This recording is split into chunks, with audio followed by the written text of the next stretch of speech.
오늘 저희가 같이 하나님의 말씀은 레위기서 13장 40절로 59절 말씀입니다. 레위기서 13장 40절로 59절 말씀.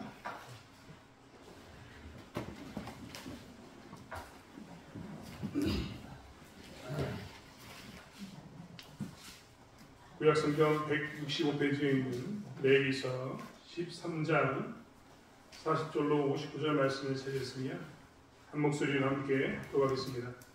누구든지 그 머리털이 빠지면 그는 대머리니 정하고 앞머리가 빠져도 그는 이마 대머리니 정하리라. 그러나 대머리나 이마 대머리에 희고 불그스름한 색점이 있으면 이는 나병이 대머리에나 이마 대머리에 발생합니다. 제사장은 그를 진찰할지니 그 대머리에나 이마 대머리에 묻은 색점이 희고 불그스름하여 피부에 발생한 나병과 같으면 이는 나병 환자라 부정하니 제사장이 그를 확실히 부정하다고 할 것은 그 환부가 그 머리에 있음이냐. 나병 환자는 옷을 찢고 머리를 풀며 윗입술을 가리고 외치기를 부정하다 부정하다 할 것이요 병 있는 날 동안은 늘 부정할 것이라. 그가 부정한즉 혼자 살되 진영 밖에서 살지니라.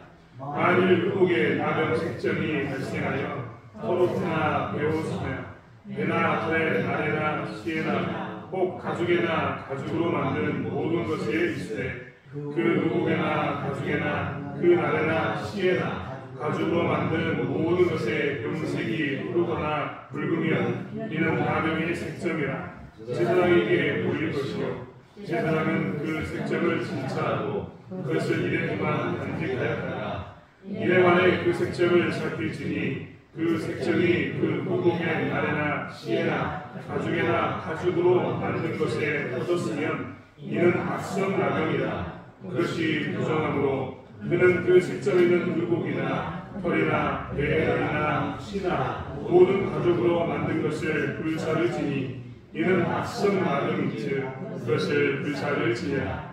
그러나 제사장이 보기에 그 색점이 의복에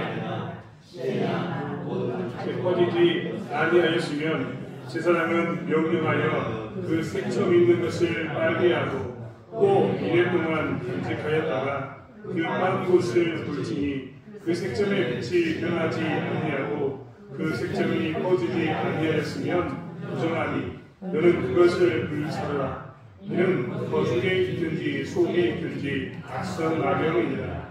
빤 후에 제사장이 보기에 그 색점이 엷으면 그 의복에서나 가죽에서나 그 날에서나 시에서나 그 색점을 찢어버릴 것이요 그 의복의 날에나 시에나 가죽으로 만든 모든 것에 색점이 여전히 보이면 제발하는 것이니 너는 그 색점 있는 것을 불사를 지내라. 내가 빤 의복의 날에나 시에나 가죽으로 만든 모든 것에 그 색점이 벗겨졌으면 그것을 다시 빨아야 정하리라. 이는 토로나 넷토나 그 날에나 시에나 가죽으로 만든 모든 것에 발생한 나병 색점에 정하고 부정한 것을 진단하는 일이라. 아멘. 나병 환자에 대해서 이야기할 때 우리는 이 나병에 대해서 짜라트라고 이야기하는 단어를 설명해서 이야기했습니다. 짜라트는 우리가 말하는 문둥병만 이야기하는 게 아니라 악성 전염성 질병을 이야기하고 있습니다. 요즘 말로 이야기하는 게 악성 전염성 질병이죠. 우리가 이전에 코로나를 경험한 적이 있었는데 마치 코로나가 전 세계에 유행한 것처럼 그런 질병이 이 말하는 이 짜라트입니다. 일단 공동체 안에 걸렸다면 신속하게 퍼져가지고 많은 사람들에게 전염성을 갖는, 그리고 그 전염성 앞에 악성이라고 붙이지 않습니까? 아주 신속하게 급하게 그 다음에 사람들이 그에 걸리면 그것을 벗어날 수 없게 만드는 그런 질병이 악성 전염성 질병인데 그게 짜라트였습니다. 성경에서 나병이라고 표현하는 대부분의 표현은 짜라트인데 좀 전에 이야기했던 것처럼 악성 전염성 질병을 통칭해서 하는 이야기입니다. 그 중에 물론 가장 악성은 나병입니다. 왜냐하면 나병은 오늘날도 완치할 수 없다고 이야기할 만큼 한번 걸리면 유지는 할 수 있지만 그 병을 회복할 수 없기 때문에 그렇습니다. 나병으로 인해서 한번 손상된 피부는 다시 복구되지 않습니다. 예를 들면 손이 뭉그러지면 그 나병으로 뭉그러진 손은 다시 정상적인 우리의 손처럼 되지 않습니다.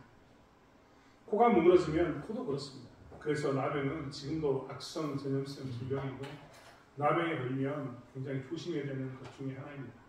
지금이야 나병이 그래도 많이 이제 연구가 되어져서 예전처럼 치명률이 있거나 악성 전염성으로 모든 사람들이 퍼지게 만드는 것도 그런 것은 없지만 그렇지만 여전히 우리에게 위험한 질병 중 하나가 나병입니다. 아무튼 이런 게 뭐냐면 우리가 알고 있는 악성 전염성 질병입니다. 인류는 악성 전염성 질병으로 굉장히 많은 시간 고통을 당했습니다. 지난 시간에 제가 한번 이야기했지만 흑사병. 흑사병은요, 유럽의 인구의 3분의 1, 많게는 2분의 1을 없앴습니다.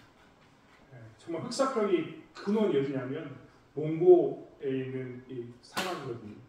몽고에 있는 초원지대에서 살았던 쥐가 가지고 있던 질병이 흑사병이 있는데 몽고인들이 저 유럽을 정복하면서 정복전쟁을 유럽까지 했는데 그때 따라가서 이 흑사병이 유럽에 전해졌습니다. 그리고 난 후에 유럽은 그 흑사병으로 인해서 굉장히 긴 시간 동안 인구의 엄청난 손실을 누리는 그런 전염성 질병으로 고통을 당했습니다. 이번에 우리 코로나는 정말 짧게 지나갔는데 코로나가 만약에 길게 갔다면 소위 말하는 의학이 발달해서 백신이 나오지 않거나 우리가 이 격리하는 어떤 방법들을 몰랐다면 코로나는 팬데믹이라는 말처럼 전 세계적으로 많은 사람들의 생명을 앗아갔을 겁니다. 물론 코로나로 인해서 죽은 사람이 적지 않지만 이것보다 더 훨씬 많은 사람들이 죽었을 거라는 겁니다. 이게 악성 전염성 질병입니다. 우리는 그때 악성 전염성 질병에 대한 우리의 대처법을 여러 가지 배웠습니다. 그 중에 하나가 격리였고 그 중에 하나가 병실에 들어가서 그들만 전문적으로 병원을 만드는 것 이런 것이었습니다. 그래서 일반 병원들이 평상시에는 일반 병원이었는데 코로나가 유행하는 걸 듣겠습니까? 일반 병원의 병동을 바꾸어서 악성 전염성 질환자들만 격리하는 병동을 따로 만들었습니다. 간호사들 생각나십니까? 땀 뻘뻘 흘리면서 그 방호복 입고 들어가서 진료하고 있었고 또 우리 자녀들은 부모를 보고 싶어도 볼 수 없으니까 일단 코로나 걸려가지고 병원에 끌려가는 순간 병원에 들어갈 순간 어떻게 했습니까? 완치될 때까지는 부모와 자식이 면회도 안 되는 그런 시대를 우리는 살았습니다. 얼마나 끔찍했는가를 우리는 보았고 그리고 어떤 방식으로 이 문제를 처리해야 되는지에 대해서 우리는 배웠다는 겁니다. 우리는 사실 그때 정말 많은 것들을 보았는데 그 많은 것을 배웠는데 그 중에 하나가 희생이라는 것도 배웠습니다.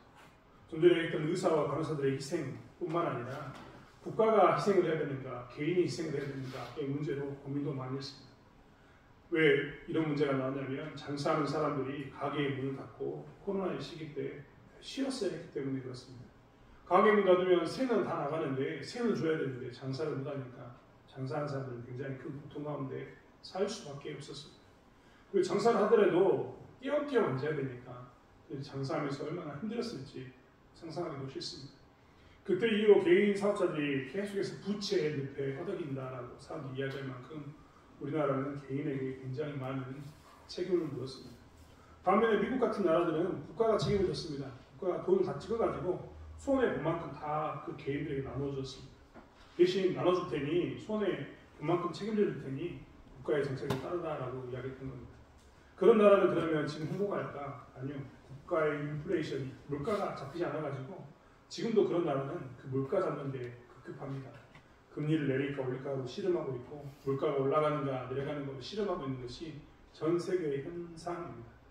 즉 국가가 책임졌던 나라는 이런 문제로 고민하게 되고 개인이 책임졌던 나라는 이런저런 문제로 책임 때문에 힘든 그런 삶을 살고 있는 것이 지금 코로나 이후의 삶이라는 겁니다. 우리는 코로나를 통해서 그래서 그것도 배웠습니다. 이럴 때는 국가가 책임져야 되는가? 개인 책임져야 되는가? 이런 것도 배워야 되는 겁니다. 오늘 레위기서 13장에 나와 있는 이야기는 우리 계속 지금 짜라티엘에서 봤는데 짜라티엘에 대한 세 번째 이야기로 하나님께서는 정결하게 해서 이스라엘 백성들은 이렇게 악성 전염성 질병에 걸렸을 때 어떤 책임을 져야 되는가? 어떻게 살아야 되는가에 대해서 이야기하고 있습니다. 지난 시간에도 이야기했지만 치료법은 이야기해 주지 않습니다. 하지만 여러 가지 성경의 이유를 들면서 어떻게 해야 되는가에 대한 이야기를 했습니다. 하지만 오늘 레위기 13장 저희가 읽었던 40절부터 이제 뒤에 나오는 59절까지의 말씀은 그런 악성 전염성 질병이 짜라티에 걸리면 너희들은 어떻게 살아야 되는가 행동 지침을 주고 있습니다. 소위 말하면 요즘 말로 이야기하는 매뉴얼입니다. 걸리면 어떻게 해야? 우리 했지 않습니까? 걸리면 보건소 가고 느낌이 수상하면 보건소 가고 이 코 후벼가지고 간이 진단 키트 하고 보고서 가고 보건소에서 진단해가지고 결과 나오면 병원에 가야 될 사람은 병원에 가거나 혹은 격리하거나 이런 일을 가졌는데 오늘 본문에 있는 이야기들은 그것에 대해서 좀 더 구체적으로 나와 있다는 겁니다. 이 병에 걸리면 환자는 어떻게 해야 되는가? 이 병에 걸리면 환자는 어떤 방식으로 자기의 삶 가운데서 이렇게 방향성을 결정해야 되는가에 대한 매뉴얼이 나와 있다는 겁니다. 이 병에 먼저 걸린 사람은 어떻게 살아야 되느냐? 먼저는 자기의 부정함에 대해서 외치고 살았어야 했습니다. 45절에 보면 나병 환자는 옷을 찢고 머리를 풀며 윗입술을 가리고 외치기를 부정하다 부정하다 할 것이요 병 있는 날 동안은 늘 부정할 것이나 그가 부정한 즉 혼자 살되 징령 밖에서 살지니라. 나병 환자가 되면 먼저 그는 무엇을 해야 되냐면 옷을 찢었어야 했습니다. 그리고 머리를 풀었어야 했습니다. 이유는 하나입니다. 누가 봐도 그 사람이 문제가 있구나 라는 것을 보이기 위해서입니다.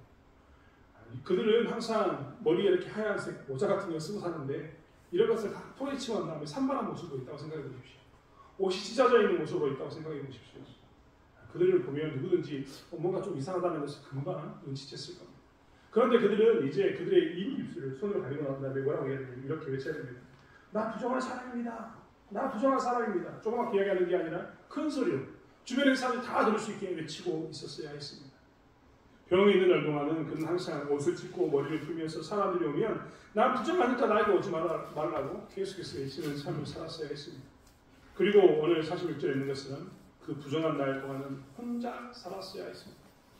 혼자 살 뿐만 아니라 가족과 떨어져 있는 격리된 삶을 살았어야 할 뿐만 아니라 공동체 밖으로 나가서 살아야 되는 진영 밖에서 살아야 되는 모습 가운데 그는 살았어야 했습니다.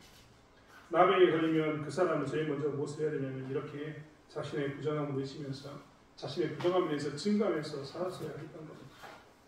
자기의 비참한 상황에 대해서 이야기하고 자기가 지금 악성 전염성 질병으로 부정해졌으니 너희들이 나를 통해서 더 이상 부정해지지 않기를 바란다라고 이야기하면서 외치는 삶을 살았어야 했던 겁니다.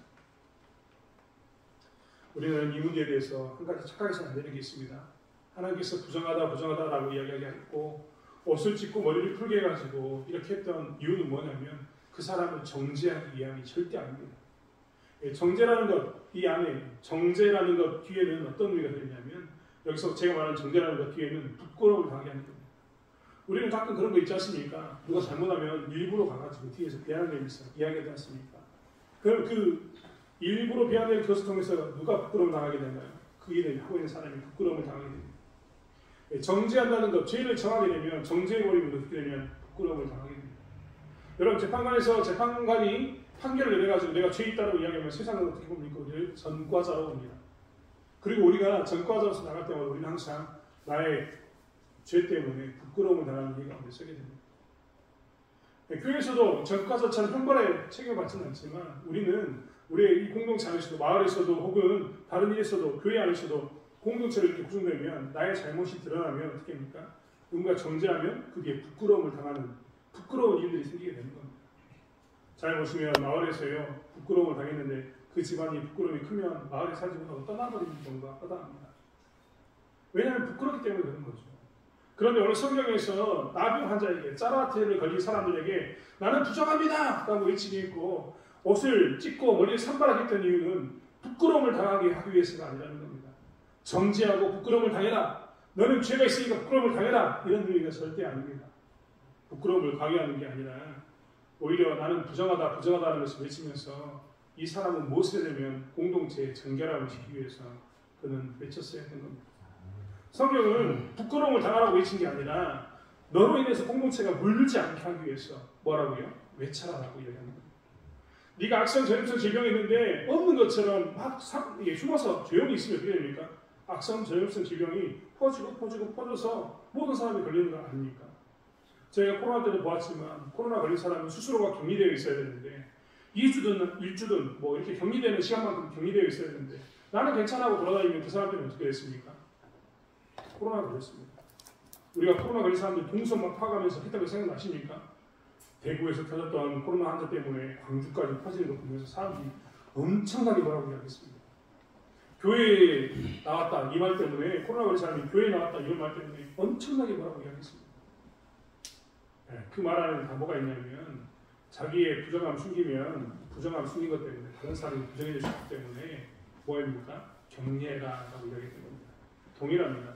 우리 또한 성경에서는 말하는 그 짜라트에 걸린 사람들에게 부정하다라고 외치겠던 이유는 공동체를 너로 인해서 오염시키지 말라라는 의미가 들어있는 거지, 부끄러움을 당해라, 너 나쁜 놈이야, 이런 의미가 절대 아닙니다. 사실 우리는 오늘날도 교회 공동체에 우리가 속해 살고 있는데, 교회 공동체 가운데서 나를 통해서 전염되지 않도록, 여러분 우리는 병에 걸리면 아까 얘기했던 코로나 걸리면 어디로 갑니까? 보건소로 가거나 약국으로 가면 됩니다. 병원으로 가면 됩니다. 그런데 그러면 오늘 말씀 필요합니까? 이런 게 아니라, 우리가 만약에 부정함이 있어서 우리의 부정함 때문에 옆에 있는 사람들에게 전염이 된다면 나는 뭘 해야 된다고요? 부정하다라고 외치는 삶을 살아야 된다라고 이야기하는 겁니다. 예, 이것을 우리는 다른 말로 이야기하면 교회에서 내 죄에 대해서 나는 부정하여 나는 나쁜 놈이요 라고 이야기하는 것을 교회 용어로는 회개라고 이야기합니다. 우리는 회개합니다. 오늘날 교회는요, 회개하죠. 나의 죄에 대해서 뭐합니까? 자복하는 시간을 갖습니다. 나의 죄에 대해서 자복하다 이 말은 뭐냐면 너 자아 비판해라 이 말이 아닙니다. 내가 뭐 잘못했고 내가 죽일 놈입니다. 공중 앞에서 자아 비판하는 이야기가 절대 아닙니다. 자아 비판의 그 뒤에는 뭐가 있습니까? 부끄러움 당하는 거죠. 부끄러움 주는 건데, 성경에서 말하는 이 회개는 부끄러움을 당하라고 주는 게 아닙니다. 뭐라고 주는 겁니까? 나를 거룩하게 하고 내 공동체가 죄로부터 물들지 않게 하기 위해서 회개하는 겁니다. 여러분 곰곰이 생각해 보세요. 성경에 보면요, 그래서 회개 운동이 일어났을 때마다 교회가 정결하게 됩니다. 사무엘상 6장에 보면 사무엘이 뭐라고 얘기하면 이스라엘 백성들에게 미스바로 모여라 라고 외쳤습니다. 미스바로 모여라라고 외쳤던 그 사무엘상 6장에 드디어 이스라엘이 400년 동안 자기의 소견대로 살았던 것에 대해서 회개합니다. 그 회개운동 때문에 이스라엘은 어떻게 합니까? 하나님의 나라로 회복해져가는 과정으로 바뀝니다. 회개운동은 이렇게 정결하게 만드는 힘이 있는 겁니다. 여러분 우리 그 전에 느헤미야 다음에 에스라서 이런 거 보았는데요. 에스라서 10장 혹시 생각나십니까? 에스라나 에스겔 이 이야기 보시면서 했던 바벨론으로 포로로 끌려갔던 사람들이 바벨론에 살았어요. 그러다 보니까 자연스럽게 바벨론 문화에 물들어가지고 바벨론 여인들과 함께 결혼해서 바벨론 시대에 생기는 사람들이 포로 이후에 이스라엘 땅에 이사로 왔습니다. 그들이 하나님의 성전을 짓고 있었지만 영적인 문제가 해결되지 않으니까 그때 뭐라고 외칩니까? 이스라엘 백성들이 하나님의 말씀을 읽으시면서 하나님의 말씀을 선포하면서 회개운동을 갖습니다. 그것만 있었습니까? 우리나라 늘 이야기하지만 1903년, 1905년, 1907년 우리나라에 대부흥이 있었던 시기라고 이야기하는데요. 대부흥이 있었던 시기에 첫 번째 시초는 누구였냐면 1903년에 하디 선교사라는 선교사의 회개운동 때문이었습니다. 그가 어느 날 기도하고 있는데 그 안에 어떤 말 하나님께서 성령께서 어떤 마음을 주셨냐면 네가 조선 땅에 와가지고 기도하면서 하나님의 말씀 전하고 이야기하면서 왜 실패했는가를 고백하게 만들었습니다. 그런데 그 안에 묵상하다 보니까 자기의 그 말, 자기는 외국인이잖아요. 선진국에서 왔잖아요. 조선 땅에 와보니까 비참하거든요. 처참하거든요. 그 사람이 공부도 잘했습니다. 의사였거든요. 그러다 보니까 그의 눈으로 봤을 때 조선 땅은 항상 불결하고 더럽고 가망성이 없는 그런 나라였습니다. 그 장안식으로 조선 땅에 있는 조선 사람들을 대하니까 이 사람들이 예수를 믿겠습니까? 여러분 생각해보세요. 누군가 나를 대할 때 그 사람이 나를 무시하고 있다고 생각이 들면 그 사람에게 사람들이 가겠습니까? 선교사가 자꾸만 교만하고 장하는 모습 가운데 이 사람들을 정죄하면서 계속 그들을 정죄하는 높은 자리에 있으니 백성들이 그에게 오지 못했던 거죠. 그래서 하디 선교사가 거기에서 회개운동을 합니다. 내가 잘못했다라고 이야기합니다. 재밌는 것은 그 하디 선교사의 회개를 듣고 난 다음에 원산에 있는 사람들이 도전받습니다. 원산에 있는 청년 중에 어떤 청년은요, 자기의 제목을 목에 달아가지고 내가 이런 죄를 지었어 하고 하디 선교사에게 다시 이야기하는 그런 일이 있었습니다. 그 이후에 평양으로 그 운동이 번져갑니다. 평양에 있는 길선주 목사가요, 자기의 죄를 자복합니다. 자기 친구가 자기에게 맡겼던 돈을 돌려주지 않는 것에 대해서 강단에서 자복합니다. 회개를 했죠. 그래서 평양에서 어떤 일이 났습니까? 대부흥운동이 일어났습니다. 부흥이 일어났습니다. 뭐 때문이에요? 회개 때문에 그렇습니다. 다른 말로 이야기하면 하나님의 말씀 가운데 나의 부정함을 드러내고 회개하는 운동이 일어나면 어떻게 된다고요? 공동체가 정결해지는 겁니다. 내가 나의 부정하다라고 이야기하는 것은 뭐냐면 나의 부정함 때문에 공동체가 물들지 않기를 원합니다. 여러분은 물들지 않아야 됩니다라고 이야기하는 외침과 동시에 우리의 회개를 통해서 공동체가 정결하게 되기를 원합니다. 나로 인해서 오염되는 게 아니라 우리 하나님의 은혜 가운데 우리가 정결하게 되기를 원합니다. 라고 하는 외침이 부정하다라고 이야기하는 외침이다. 사실 오늘날 교회는 자정 능력이 있는가 없는가 사람들에게 늘 도전받습니다. 한국 교회는 자정 능력이 있는가, 다시 옛날처럼 깨끗해질 수 있는가, 거룩해질 수 있는가, 이것을 항상 사람들이 질문한다는 겁니다. 한국 교회가 자정 능력이 있는가 없는가를 확인하려면 교회 가운데 회개의 운동이 있는가를 살펴보는 것입니다. 오늘 그렇기 때문에 피부병에 대한 정결에 대한 이야기하면서 정결해지려면 부정하다 외치는 회개 운동이 교회 가운데 있어야 되고, 공동체 가운데 회개 운동이 있는 것이 당연한 것을 이야기하고 있는 겁니다.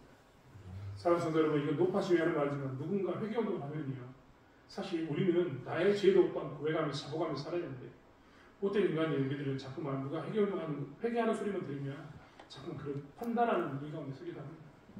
하지만 그것은 하나님께서 절대 아니라는 것을 기억하면서 다시 한번 부정하다 외치는 그것을 통해서 하나님께서 우리에게 보여주셨던 것처럼 교회 가운데 나로 인해서 교회가 부정해지지 않기로 합니다라고 이야기하는 이 운동이 우리 가운데 나타나기를 원합니다. 이러한 운동이 나타나야지만 사람들은 예수를 믿습니다. 우리가 죄를 짓지 않아서가 아니라, 우리가 부정하지 않아서가 아니라, 우리가 부정해도 눈물을 흘리면서 자정하는 능력이 있다는 것, 회개하는 그 은혜가 있다는 것을 보면 사람들은 그때야 비로소 저 교회가 깨끗하구나, 정결하구나, 거룩하구나 라는 것을 보게 된다는 것입니다. 그렇기 때문에 하나님께서 오늘 뭐라고 얘기했냐면 부정하다를 외치게 하셨습니다. 두 번째로 하나님께서는 오늘 굉장히 많은 시간을 할애해서 의복에 대해서 이야기하고 있습니다. 여러분 옷이 집에 몇 번이나 있으십니까? 저도 저희 집에 제 옷이 꽤 많더라고요. 제가 원래 잘 버리는 사람인데 어떻게 하면 제 옷은 잘 안 버리고 있습니다. 제가 옷을 잘 안 버리는 이유는 옷 한 번 한 번마다 다 의미가 있어서입니다. 제가 지금 입고 있는 이 옷도 제가 산 거 아닙니다. 어떤 분이 굉장히 큰 마음 먹고 결심해서 저에게 헌금해 주시고 목사님 옷 사셨으면 좋겠습니다 라고 해서 샀습니다. 이런 옷을 입을 때마다 제가 항상 뭘 하냐면 기도합니다. 옷을 볼 때마다 기도하거든요. 제가 버리지 않았던 옷 중에 아주 오래된 진짜 사이즈도 맞지 않는 옷이 하나 있습니다. 한 권사님께서 제가 아주 전도사일 때 아주 파릇파릇했을 때 저를 불쌍히 여기시고 사주셨던 양복입니다. 그 권사님이 허리가 부으셔가지고 차 타는데도 참 힘들어하셨는데, 그분이 제가 추운 겨울에도 얇은 옷을 입고 있는 것을 보고 시장에 나가서 직접 양복을 골라서 저에게 갖다 주셨습니다. 다른 사람도 어떻게 볼지 모르지만 잊을 수가 없습니다. 그래서 그 옷을 볼 때마다 버리지 못합니다. 자켓도 마찬가지입니다. 목에 이제 때가 타가지고 이쯤 됐으면 좀 버려라라고 이야기하는데 못 버리는 이유가 있습니다. 다 그런 의미가 들어있는 옷들 때문에 그렇습니다. 이런 이야기를 하려고 하는 게 아니라, 중요한 것은 옷이 굉장히 많아서 저희들은 옷을 버리기도 하고 보기에 썩썩한데 옷을 버리기도 합니다. 그런데 불과 우리가 시간을 조금만 되돌려서 과거로 돌아가면요, 100년 전으로만 돌아가도 우리나라 사람들은요 옷에 대해서 풍요롭지 못했습니다. 우리도 외국에서 넘어오는 그 부재 옷이라고 이야기했던 옷들을 갖다 입었고, 남들이 줬던 옷을 물려 입어서 갔습니다. 옷을 물려 입는 것이 부끄럽지 않는 시대가 우리도 불과 얼마 전이었습니다. 제가 말씀드린 것처럼 저희 할머니 시대 때 최고의 신부감은 길쌈을 배를 잘 짜는 사람이었다고 제가 이야기를 들었습니다. 이 이야기의 배경이 되는 이스라엘도 마찬가지입니다. 오늘 성경에 보면 문둥병에 대해서 이야기하면서, 이 짜라티에 대해서 이야기하면서 옷에 대해서 이야기합니다. 그 중에 옷이 하나가 뭐냐면 47절에 보면 털옷이고 또 하나가 배옷입니다. 우리가 보기에 배옷 하면은 배로 샀으니까 좀 옷을 만들기 힘들어도 비싸지 않았겠지라고 생각합니다만, 여기서 말하는 배옷은 우리가 생각할 수 없는 값어치 있는 배옷입니다. 이 당시에 애국에서 나는 아주 가느다란 아마가 있었는데요, 아주 얇은 실을 만드는 식물이 있었습니다. 그 실로 하면은 얇고 가볍고 통기성이 좋아서 이 실로 짠 옷이 굉장히 비쌌습니다. 그게 뭐냐면 오늘 성경에 나오는 배옷입니다. 제가 가죽옷에 대해서, 털옷에 대해서는 이야기하지 않아도 여러분이 잘 알고 있습니다. 이스라엘 백성들이 가나안을 정복하면서 여리고성을 정복하고 난 이후에 아이성에서 전투에 패하게 됩니다. 그때 패했을 때 하나님께서 뭘 이야기했는지 생각나십니까? 신하를 한벌을 이야기합니다. 가죽옷인데, 털옷인데 너무 좋아서 뭘 했습니까? 하나님 없애라고 했음에도 불구하고 그것을 가지고 자기가 도둑질하는 욕심생기만큼 그 옷이 입었던 겁니다. 이게 뭐냐면 이 당시에 가지고 있는 사람들이 가지고 있는 옷에 대한 개념입니다. 이 당시의 옷은요 굉장히 비싸고 귀한 것이었고 쉽게 얻을 수 없는 것 중에 하나였습니다. 그러니까 오늘 성경에 보면 이 남에 걸렸으면 우리 같았으면 병 들었으니까 태워버려라 이러면 될 텐데 아주 여러 번 반복해서 두었다가 태워볼 것인가 말 것인가 결정하라고 이야기합니다. 이렇게 비싼 옷인데 이렇게 귀한 옷이었는데 이 옷에 대해서 성경이 뭐라고 이야기했다고요? 자신의 물건을 태울 때는 태워야 한다. 짜라트에 걸렸다면 되돌아보지 말고 태울 것을 이야기하고 있습니다. 털옷도 벼옷도 다 비싼 것이고 귀한 것이어서 사람들의 입장에서는 야, 이 애국에서 나오는 벼옷 하나가 얼마나 귀한데 야, 저 신화에서 나오는 털옷 하나가 얼마나 귀한데 라는 그런 마음을 가지고 살 텐데 그것에 대해서 어떻게 이야기했다고요? 기꺼이 버려라 라고 이야기하고 있습니다. 이스라엘은 전통적으로 양털로 옷을 만들어 입었는데 양털이 아닌 가죽옷, 양털이 아닌 벼옷 이런 것에 대해서 어떻게 하라고요? 기꺼이 버려라. 시나산의 그 멋있어 보이는 양털 아닌 다른 그런 털로 된 또 기꺼이 어떻게 하라고요? 버려라 라고 이야기하고 있습니다. 이스라엘 백성들에게 있어서 물질적인 유익보다는 버림으로 얻는 공동체 유익이 더 크기 때문에 뭐라고 얘기했냐면 물질적인 유익보다 하나님의 말씀 가운데서 공동체를 위해서 그것을 버리라라고 이야기하고 있는 것을 보게 됩니다. 순전히 이야기했던 것처럼 사적인 것과 공적인 것 사이에서 우리는 고민할 때가 정말 많습니다. 코로나 걸렸을 때 국가가 책임져야 돼요, 개인 책임져야 돼요, 이것을 고민했지 않습니까? 그때 우리가 선택했던 건 뭡니까? 대한민국이 선택했던 것은 개인이 책임져라라는 것이었습니다.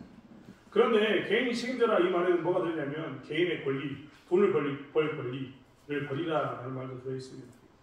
이런 말은 사실 무엇과도 관련이냐면 네 재산을 희생하면서 해야 된다라고 이야기하고 있는 겁니다. 재산을 국가가 이렇게 보상해주지 않고 희생해라라고 이야기하는 것 뒤에는요 또 다른 의미가 들어있습니다. 여러 가지 의미가 들어있는데 그것은 개인의 권리에 대해서 무시하는 것이고 개인을 존중해주지 않는 것이기도 합니다. 미국에서는 그래서 국가에서 보상해주지 않으면요 개인들이 문을 열겠다라고 시위하는 것도 있습니다. 그만큼 개인의 권리와 인격에 대해서 관련되어 있는 것이 재산에 관한 문제입니다. 좀 더 쉽게 이야기하면 누가 내 거 물건 훔쳐갔습니다. 왜 기분이 나쁩니까? 왜 화가 납니까? 그가 내 동의 없이 가져간 겁니다. 즉 나를 무시해서 내 물건을 가져간 겁니다. 내가 무시당할 사람이 아니라고 생각하면 가져갈 때 뭐라고 이야기합니까? 물어봅니다. 아이들이 엄마의 호주머니에서 지갑에 돈을 꺼낼 때 엄마에게 물어봅니까? 안 물어봅니까? 물어봅니다. 왜냐하면 엄마의 권리와 인격은 내가 생각해도 크다고 생각하기 때문에 물어보는 겁니다.